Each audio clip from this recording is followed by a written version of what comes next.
Увеличение рождаемости, а вместе с тем и улучшение жизни граждан – центральная тема послания Владимира Путина.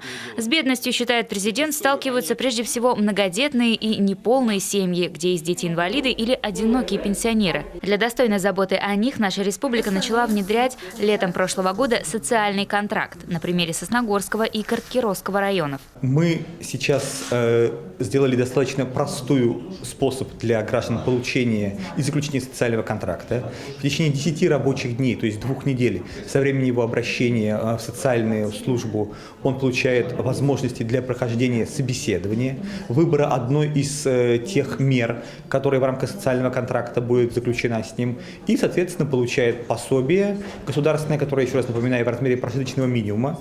14 800 рублей – это сумма немалая, уже через 2 недели, максимум месяц после своего обращения.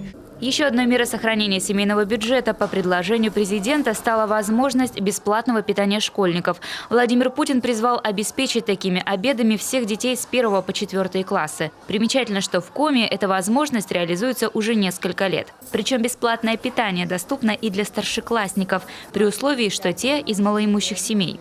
От нас уже попросили информацию, где мы заявили, что мы с сентября 2020 года готовы включиться в реализацию меры по организации бесплатного горячего питания. То есть мы говорим о том, что в большей степени наши школьные столовые готовы. Мы это прекрасно знаем, поскольку бесплатным питанием обеспечиваем всех наших малышей, младших школьников. Особо значимым послание президента оказалось и для учителей Коми, в особенности классных руководителей. Такой поддержкой станет надбавка к зарплате педагога в 5000 рублей. В республике ее получат более 5000 классных руководителей. Финансовая поддержка коснется и медиков. Кадровый дефицит по врачебной сфере сейчас 400 единиц.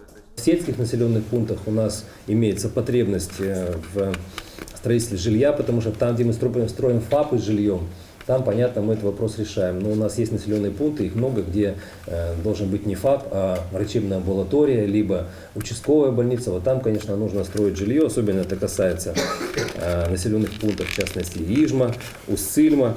Для указанных поселений обсуждается вопрос и о предоставлении пониженной ставки по ипотечному кредитованию. Вполне возможно, цифра снизится до 3–4%. Приятные цифры и в строительстве сельских ФАПов. В этом году планируется замена 19 пунктов. Евгения Кладкевич, Дмитрий Ведерников, телеканал Юрган.